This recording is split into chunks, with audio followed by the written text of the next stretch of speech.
Hello, Sarah Sabin, Executive Leadership and Intuition Coach here. And in today's video, I am going to talk about one of my favorite topics in the whole world, intuition. I'm going to talk about it from the neuroscience angle today. And if you have ever talked to me in person or on the phone, you will know how often I talk about intuition as being the secret sauce that makes exceptional leaders, that gives people another level of success, that helps them to unlock more of their brain, and really gives another level of innovation to people and companies. So I'm going to start by saying intuition is not a woo-woo concept. So it is grounded in science. And it is so much more than, oh, I had a gut feeling about whatever. And before I started learning and training my intuition, I used to think the same. Oh, well, I have a gut feeling about this. Let's do that. Intuition is so much more than that.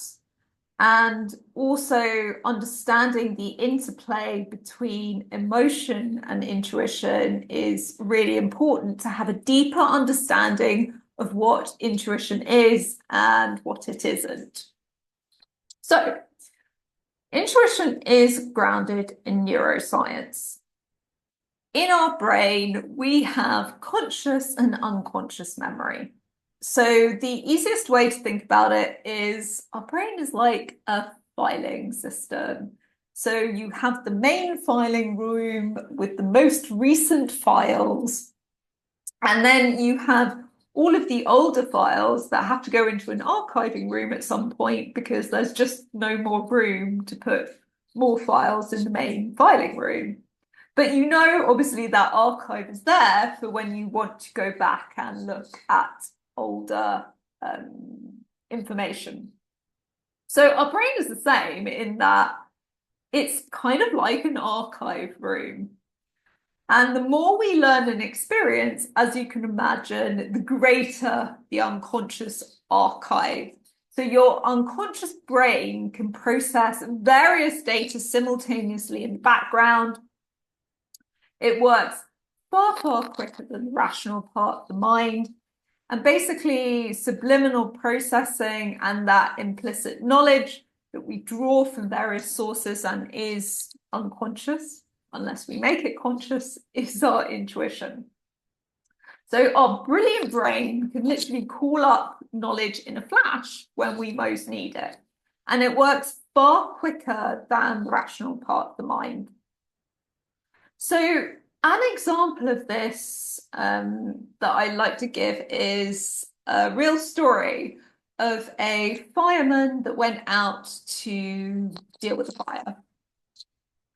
And he goes into the burning building and he says to the team, "We need to get out of this building right now because it's going to explode." He didn't rationally understand why he was saying that, but nonetheless, everyone listened to him, thankfully. They got out of the building, and very shortly after, the building exploded.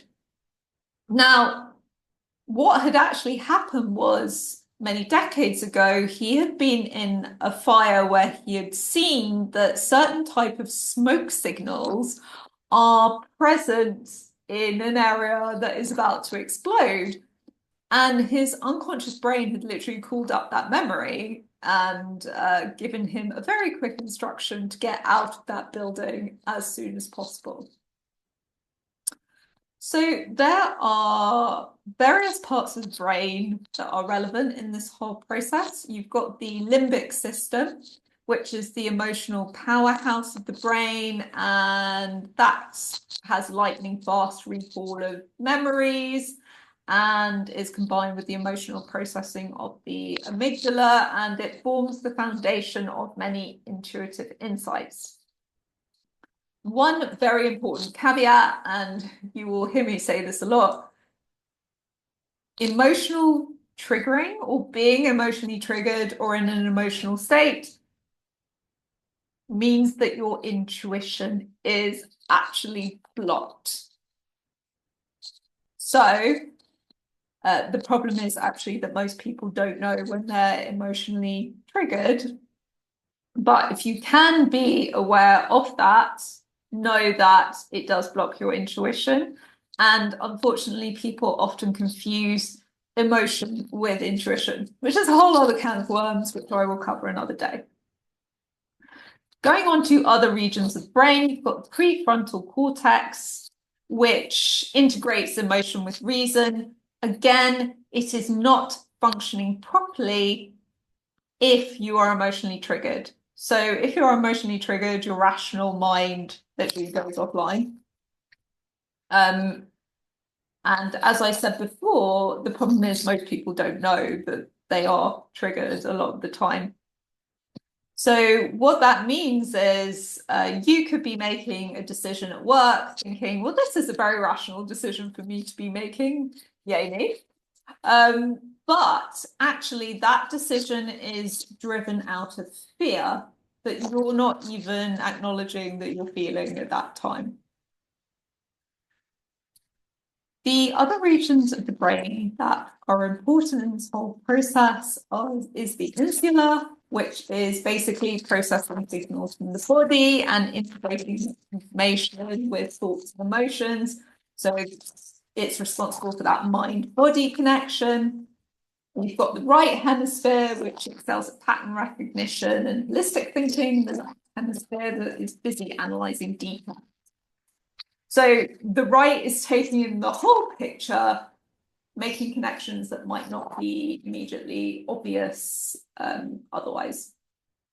And then one of the most important regions in the brain for intuition, the default mode network, which is particularly active when you are mentally occupied. So you're daydreaming, or you're reflecting on your experiences, or you're looking at birds in nature, or whatever you're doing, you're letting your mind wander. And that mental downtime is absolutely crucial for intuition. And it's why a lot of my clients, when I say to them, when your intuition come to you, they're like, well, I was having a bath, or I was going for a walk in nature, or I was going for a run, or whatever it is. And then boom, pops into their head the solution to this problem. And it's absolutely the best solution that they never would have come up with otherwise. Now, the problem with that is that it's an unconscious process. So you can't necessarily control it.